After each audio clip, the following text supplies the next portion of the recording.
Hi, Peter Charles here, Hooked for Life Fly Fishing, and today we're going to talk about a type of fly tying that I do to produce a fly that will stay down and get down on its own, stay down, fish effectively in heavy flows, fish effectively in slow flows, but the important part is it gets down by itself and it stays down. One way to talk about this fly is being a downforce fly, because it's designed to actually plane down in current. There are no gimmicks. I don't have any lips or other fancy bits put on it, and I don't add weight. All I'm using is a heavy salmon hook like this one. This is a size 1/0, and that's the only weight is the weight of the hook. Yet it's an incredibly effective pattern, both for getting down and staying down. And I'm exploiting two things. I'm exploiting the center of gravity of the fly, and I'm exploiting the way I've made the wing in order to create some downforce to push the fly down. The key to this is using an up-eye hook. Now, it's a very, very important concept here. It doesn't matter whether you're using an up-eye or down-eye hook. The pull of the line goes through the center of gravity of the fly, just the way gravity acts through the center of gravity of the fly. And as a result, the down-eye hook tends to ride more level because of its toe angle. And that toe angle enables the fly to run straight, while the down-eye hook tends to run sagging unless the current's very strong. In strong current, yeah, it'll ride pretty level, but as soon as the current weakens, down goes that back end, and it begins to plane. And now you've got this surface here, the underside of the fly, which causes it to ride up. So as a consequence, if you use a down-eye hook, you're getting a fly that runs through sort of like in a triangle, if you will, instead of running flat like a real fish or a real minnow. But at the same token, it wants to plane up. So by using an up-eye hook, we avoid both these problems. So the first part of this is getting this notion of always using up-eye hooks if you want your streamers and your wet flies to ride level and to stay down. Okay, why bother? Why can't you just put a big sink tip on the end of it and drag everything down? Well, you could. I mean, people do that all the time. They catch fish all the time. But it's a blunt force approach when it's not necessary. So here's the advantages to downforce flies. First off, you can use lighter equipment. You don't have to use super heavy sink tips to get down. These flies get down on their own. You don't have to drag that fly down through current. They penetrate extremely well. So that means they cast well in wind, and they also come out of the anchor quite easily. The extraction of the anchor is quite clean.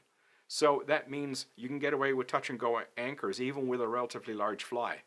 The fly I've got on the vise with that 1/0 hook, and that fly is about close to 4 inches long. I have spay cast on a 9-foot 4-weight trout rod. Okay, it comes out of the wall that cleanly. So, and I'm using an intermediate line. So yeah, these things come out of the water very, very slickly, and so you can use light tackle to move a relatively large fly. The other thing that's so great about these flies is that you can use really long leaders. Now, why use a long leader? I mean, people are trained to use like 2-foot, 3-foot leaders on the end of sink tips. But that comes with disadvantages. The fly looks tethered. I mean, it looks dead. You don't get the fly kicking around in current like a real minnow would. If I put this fly on the end of a 10-foot fluorocarbon leader on the end of, say, a Type 3 or a Type 6 sink tip, this thing is just going to be kicking in current like mad. It's going to look very, very real, very lively. And here's the interesting thing. I can run this fly off the end of a floater, let's say with a 15 to 18 foot thin fluorocarbon leader, and this fly is going to get down, okay, in moderate flows. I mean, I've actually snagged up bottom in 3 foot of water with this kind of rig and this kind of fly.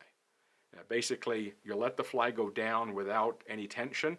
Once you bring it under tension, the fly tends not to come back up. Its downforce characteristics tends to keep it down. So it means if I put a 10-foot fluorocarbon leader on the end of a sink tip, this fly's going to run a foot, depending on current of course, a foot 18 inches lower than the end of the sink tip. You're getting a horizontal and a vertical separation between the end of your sink tip and your fly. And that's a huge advantage in clear water, that you're not getting your sink tip near the fish. And the other aspect is you've got a much more lively presentation with that long leader as that fly is kicking around in the current. So this fly gets down on its own, it stays down on its own, and it will run lower than your sink tip if you use it with a long leader. So now you start to see there's all sorts of fishing advantages to doing this. It also enables you to use floaters in moderate flows instead of using sink tips. I mean, who's going to argue with that? I mean, that's great. So these flies really, really work. Now, there's one real secret to this, and I'm going to, rather than go in through, show you how to tie this entire fly, I mean, I've already got a video on the tube fly version of this, an old one, which if you want to go see how to tie this fly, you can check that video out. But the basics to this is by creating a ramp at the front of the hook. So when I tie on the body, I'm running 3 layers of yarn and I create a ramp, a very gentle ramp at the front of the hook. And the wing is going to lay on that. And then when I put my rib on, I make sure that ramp still exists. Now when I put on my hackling, again, I'm making sure that ramp is still there, that I don't block it up. Then I start putting on my bucktail, and I'm making sure the bucktail doesn't spark up like that. I'm making sure it lays flat. So that's the key, that flat wing. Use sparse construction, flat wing, up-eye hook, you'll have a fly that rides down and stays down. And these Downforce flies are very, very effective. They've caught a lot of fish for me. And they're great to fish, they're fun to fish because we don't have to use heavy sink tips to get them down. It becomes more of a finesse style of fishing with a large fly. I mean, you can't beat that. And keep in mind what I said. I've got this on video. You can check it out. My NRX 9-foot 4-weight video. I'm casting this very fly on a 9-foot 4-weight trout rod with an intermediate line. So, I mean, you can do it. I mean, you use really light tackle to throw these big flies. They get down, they stay down. You don't need heavy tackle. You can use long leaders off the end of your sink tips, and the fly looks great in the water. It really moves. So, give it a try. Remember, you want that ramp at the front of the body. Nice smooth ramp, so when you tie your wing to that ramp, the wing stays down, it doesn't pop up. That's what you're trying to avoid. Nice flat wing, and this thing stays down.